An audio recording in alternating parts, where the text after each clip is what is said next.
ये करके समझते हम लोग हैं। सबसे बड़ी बात यह है कि कश्मीर हमारे लिए कितना अहमियत रखता है, उसके पीछे वजह क्या है। कश्मीर का हमारे लिए इतना अहमियत इसलिए रहता है क्योंकि इसका जो भौगोलिक जो लोकेशन है कश्मीर का, वो हमें चीन से भी जोड़ता है, वो हमें पाकिस्तान से भी जोड़ता है, वो हमें थोड़े से हिस्से में अफगानिस्तान से भी अटैच करता है। तो एक तो पहला है उसका कि अपना जो जियो कितना पढ़ा दिया, अभी यही शुरू ही किया है, अभी स्टार्ट भी नहीं किया हूँ सही से, अभी तो इतना ही दिखा है। मुझे पता था कि आप लोग थोड़ा सा लेट से ज्वाइन करते हो, ठीक है। पहले मैं जो बता रहा हूं उन बातों को समझो, उसके बाद ही मैं आगे बात करूंगा। मैं ध्यान से जो कह रहा हूं उसको लिखो, जो सब कुछ लिखना पॉसिबल नहीं हो पाएगा, तो बहुत कुछ सुनना भी पड़ेगा आप लोगों को।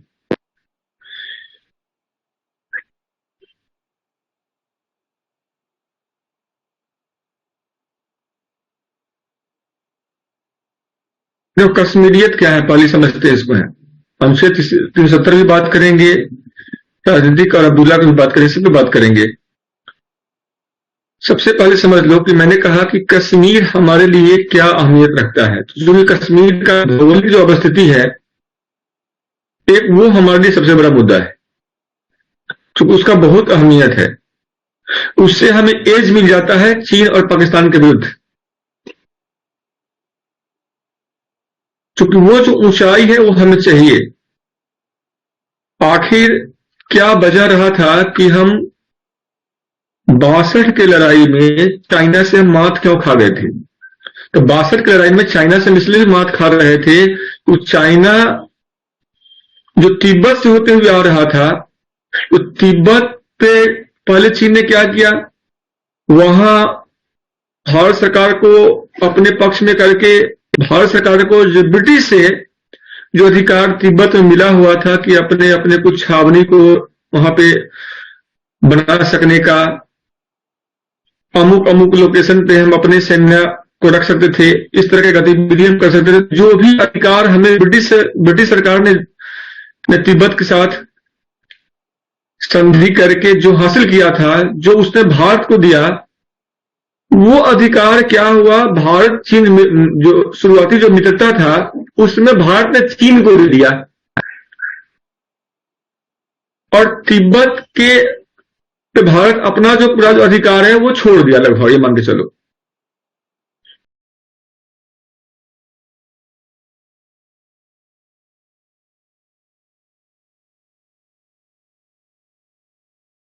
नतीजा यह हुआ कि चीन अब तिब्बत को अपने पूरे अंदर समेट लिया, और जब वहां पे जब तिब्बती लोगों ने कई दफा अपना आवाज भी उठाया तो उसने कुचल दिया, और जब 62 में जब वहां से जब दलाई लामा को भागना पड़ा था, जब भारत में आके तब भारत ने उसे शरण दिया, और उसके साथ साथ करीबन 15 से 20 हजार बौद्धों को भी शरण देना पड़ा था।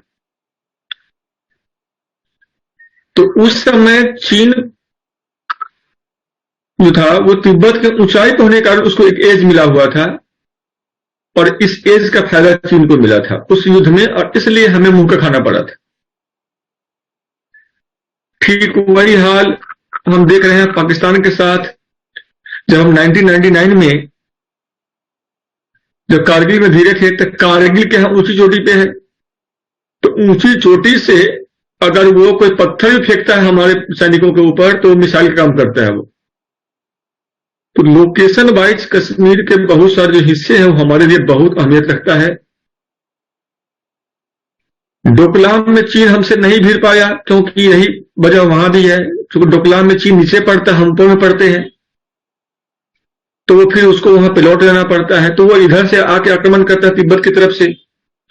तो जियो पॉलिटिकल या जियो स्ट्रेटेजिक जो महत्व है कश्मीर का, ये एक बड़ा वजह है कि हम कश्मीर को चाह रहे थे कि हमारे साथ आए। एक दूसरा क्या है, ये जो वाटर रिसोर्स जितने भी हैं, बहुत सारी जो नदियां हैं, आप लोग पढ़े होंगे, सारी नदियां क्या हैं, हिमालय से निकलती हैं। हिमालय से क्या है, सारी नदियां निकलती हैं, सर हिमालय कह रहे हैं ये, इन्हीं हिमालय से तो बहुत सारी उसकी शाखाएं हैं। तो हिमालय से लगभग लगभग सारी नदियां निकलती हैं, और ये पूरा जो पहाड़ है, जो पर्वत है, सब इस वाले हिस्से में है। तो बहुत बड़ा जो जल संसाधन का जो स्रोत है हमारे लिए, यहाँ के जो बर्फ है वो है, इसलिए भी हमारे लिए ये अहमियत रखता है। अब जरा सा पहले एक करके समझते हैं कि वहां पे क्या हालत है, कश्मीर का जो हालत था उस समय क्या था। आप लोगों ने आर्टिकल 35 एक विषय सुना होगा, आर्टिकल 35A, अनुच्छेद 35A। अनुच्छेद 35A के तहत जम्मू कश्मीर के, जो जम्मू कश्मीर का जो J&K का जो विधानसभा है,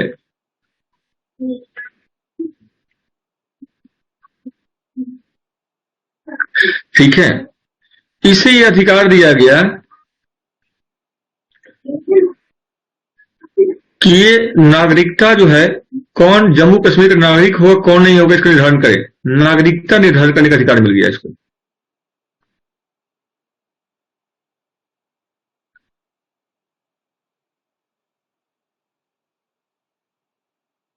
तो अनुच्छेद 35A के तहत जम्मू कश्मीर विधानसभा अपने नागरिक को निर्धारित कर सकता था कि कौन वहां का नागरिक होगा कौन नहीं होगा, और किसको क्या अधिकार दिया जाएगा और किसको क्या अधिकार नहीं दिया जाएगा। तो उस अधिकार से संबंधित निर्णय लेने का एक अधिकार मिल गया जम्मू कश्मीर विधानसभा को, और वो मिला अंडर आर्टिकल 35A। तो यहां पे नागरिकता संबंधी तथा अन्य अधिकार भी लेने का अधिकार इसको मिल गया।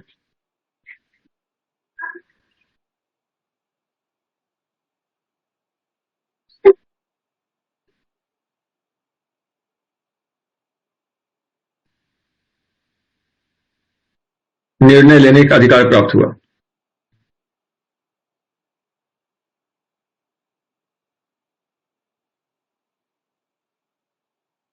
और ये दोनों मिला आर्टिकल 35A के तहत।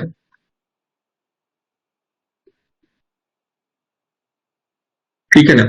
और इसमें यह भी कहा गया कि भारत का जो संविधान है, जम्मू कश्मीर विधानसभा के द्वारा लिए गए किसी भी अधिकार पर भारत का संविधान किसी भी कंडीशन में कोई चुनौती नहीं दे सकता है। गौर से यहां पर यह बात याद रखना, माने आर्टिकल 35A के तहत यह बात शामिल किया गया था कि भारत का जो संविधान है, मतलब शेष देश का जो संविधान है, उसके द्वारा हम यहाँ के विधानसभा के द्वारा नागरिकता संबंधी या शेष जो अधिकार हैं उस पर हम किसी भी तरह का अंगुली हम नहीं उठा सकते थे। ठीक है, तो ये दिया गया है। अब वहां पे नागरिकता प्राप्त करने का क्राइटेरिया क्या है? तो वहां पे नागरिकता प्राप्त करने का क्राइटेरिया ये था, नागरिकता अर्जित करने का, प्राप्त करने का विधि क्या था?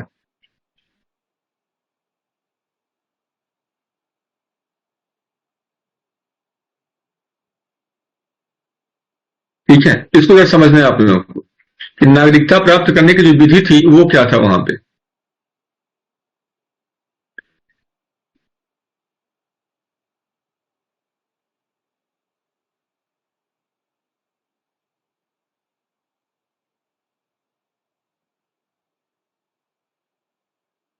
पहले इतना लिख लिया सब लोगों ने? Yes sir. यहां पे एक था डोगरा शासक था, डोगरा शासक।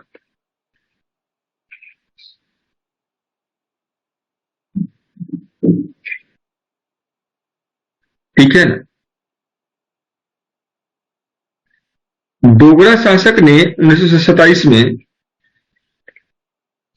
नागरिकता प्राप्त करने का जो नियम बनाया था, ठीक है, उसके द्वारा उसने सिर्फ यही प्रयास किया था कि सिखों को जम्मू कश्मीर में प्रवेश रोका जाए। सिखों के प्रवेश को रोकने के लिए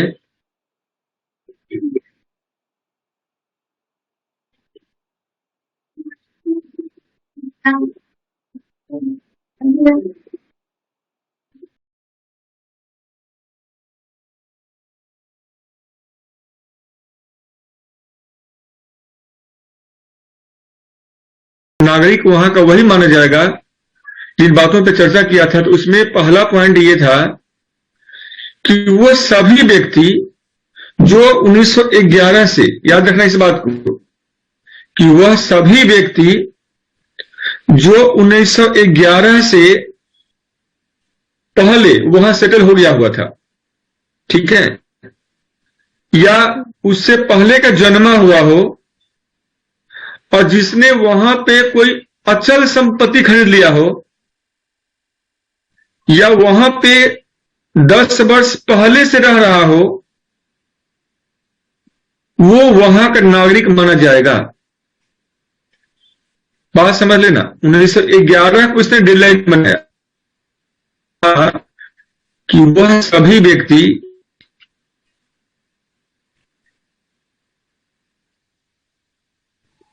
डोगरा शासक के द्वारा बनाया गया था।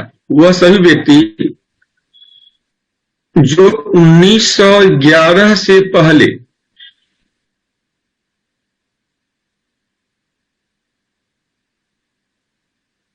का जन्मा हो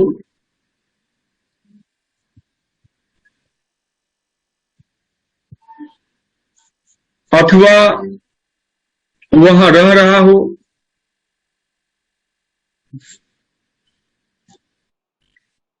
वहां रह रहा हो, अपना अचल संपत्ति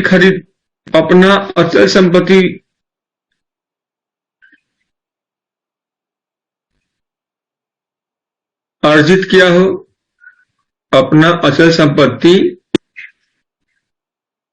अर्जित किया हो,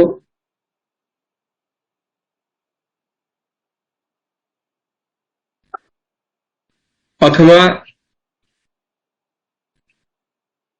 10 वर्ष पूर्व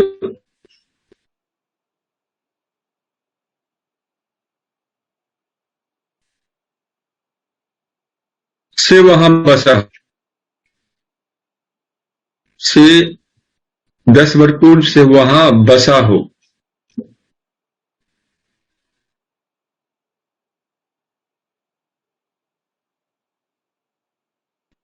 उसे नागरिक माना जाएगा, उसे J&K का नागरिक माना जाएगा।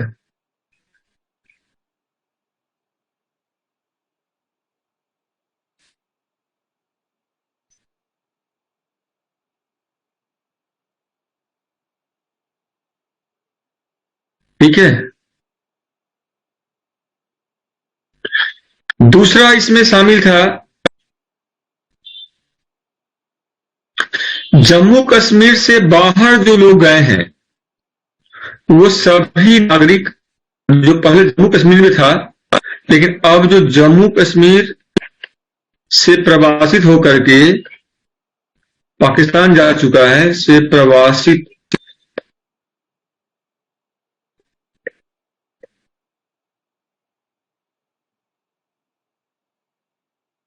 होकर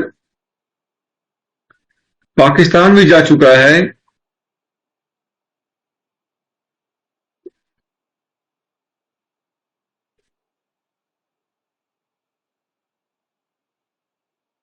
वो अभी वहां का नागरिक होगा। क्योंकि ये बात देश के विभाजन से पहले का है ये, तो वह भी वहां का नागरिक होगा।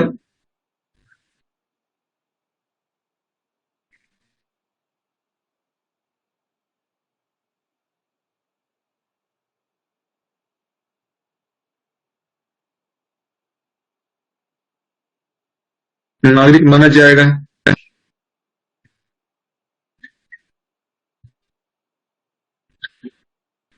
जम्मू कश्मीर का नागरिक जो है कौन माना जाएगा, तो डोगरा शासक ने किया था 1911 से पहले, जो वहां पे जन्मा हो अथवा वहां पे रह रहा हो, अपना अचल संपत्ति अर्जित कर चुका हो, अथवा 10 वर्ष पूर्व से वहां बसा हो, उसे वहां का नागरिक माना जाएगा। दूसरा उसने कहा जम्मू और कश्मीर से प्रवासित होकर कोई पाकिस्तान वाले क्षेत्र में जा चुका है तो वह भी वहां का नागरिक माना जाएगा।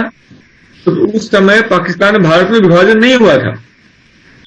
और तीसरा कहा कि मान लो जो प्रवासित है और जो प्रवासित है उनके जो बच्चे हैं तो उनके बच्चे अगर वो जम्मू कश्मीर में आता है तो जम्मू कश्मीर राज्य जो है ये निर्णय लेगा कि वो वहां का नागरिक बनने लायक है कि नहीं है। कोई बच्चा अगर आता है तो ये भी कहा गया उसमें कि अगले 2 पीढ़ी तक उसको वहां का नागरिक बना जाएगा। मतलब जम्मू कश्मीर से बाहर कोई जा चुका है, पाकिस्तान में ही मान लो जा चुका है, और पाकिस्तान से अब उसके बच्चे जब आते हैं जम्मू कश्मीर में तो उसे भी वहां का अगला 2 पीढ़ी तक नागरिक माना जाएगा, ऐसे समझ लो। तो किसी प्रवासी के बच्चे को जम्मू कश्मीर में अगले 2 पीढ़ी तक नागरिक माना जाएगा। तीसरा पॉइंट लिख लो, किसी प्रवासित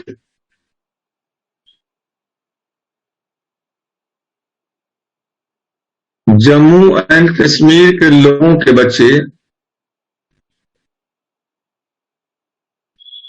बच्चे को वहां का नागरिक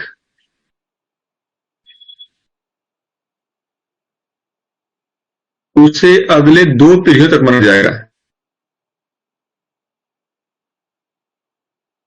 अगले 2 पीढ़ियों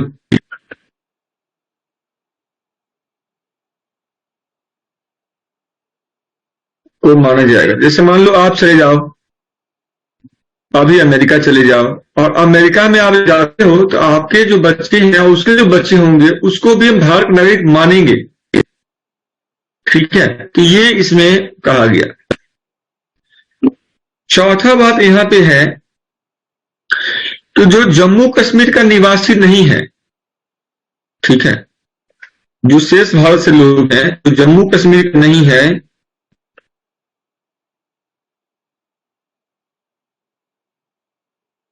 ये रहने वाले नहीं हैं,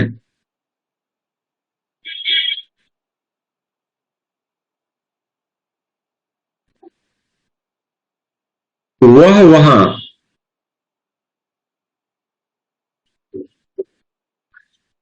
कोई भी अचल संपत्ति नहीं खरीद सकता है। कोई भी अचल संपत्ति नहीं खरीद सकता है।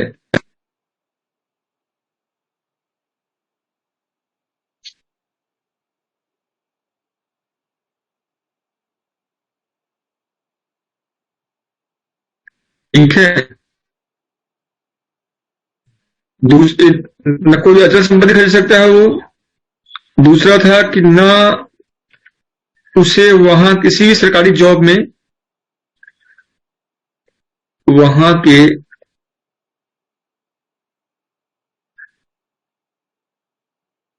किसी भी सरकारी नौकरी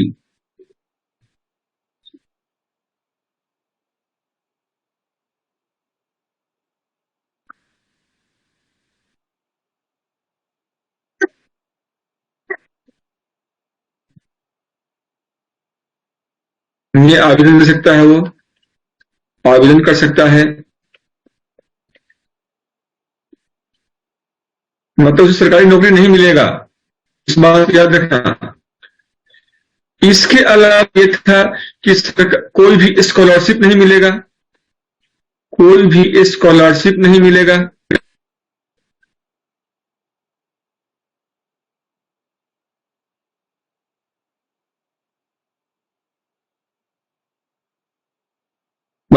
मतलब कि स्टूडेंट्स को कोई स्कॉलरशिप नहीं मिलेगा और वहां के कोई भी जो सरकारी जो स्कीम है, योजना है, उसका उसे कोई लाभ नहीं मिलेगा। मतलब शेष भारत का लोग अगर जम्मू कश्मीर में जाता तो न वहां संपत्ति अर्जित कर सकता है, अचल संपत्ति, न वहां वो कोई सरकारी नौकरी में आवेदन कर सकता है, न उसे कोई स्कॉलरशिप मिलेगा और न सरकारी किसी योजना का उसे लाभ दिया जाएगा।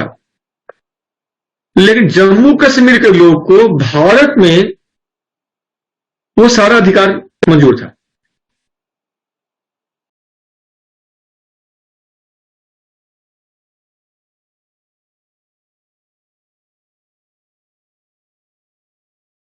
इवन यहीं तक नहीं, ये लिंग के आधार पर भेदभाव करता है कि कोई महिला जो जम्मू कश्मीर के रहने वाली है, ठीक है, अगर वो कोई गैर कश्मीरी से शादी करता है तो वो अपना संवैधानिक जो अधिकार है वो खो देगी, ठीक है। तो राज्य में उसे जो भी अधिकार प्राप्त है वो खो देगी। लेकिन अगर वही महिला किसी पाकिस्तानी से शादी करती है तो उसका अधिकार बरकरार रहेगा। पाकिस्तानी के सेंस में कि आजादी के बाद जो लोग वहां पे गया उसका दूसरा पीढ़ी से शादी कर ले, पहला पीढ़ी से भी शादी कर ले तो वो मंजूर है, लेकिन शेष भारत के लोग अगर ऐसा करता तो उसे मंजूर नहीं था। तो ये भी बता से अपने आप में बेचैन करने वाली बातें था कि एक देश में दो विधान, ठीक है, दो झंडे कैसे चलेंगे, दो प्रधान कैसे चलेंगे। तो दो प्रधान, दो विधान और दो संविधान नहीं चल सकते हैं। तो ये जरूरी था कि आर्टिकल 35A को भी हटाना और 370A को भी हटाना। एक लाइन यहां लिख दो, ठीक है। जो महिला, जो JNK की महिला, मतलब जम्मू एंड कश्मीर की स्त्री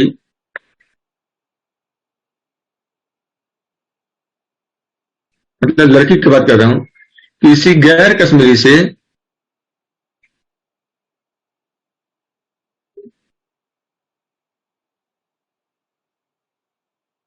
विवाह करती है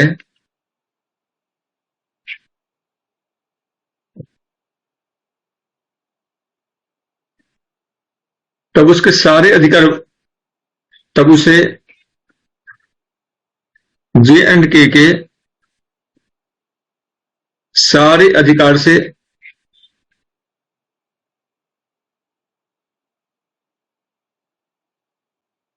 वंचित कर दिया जाएगा।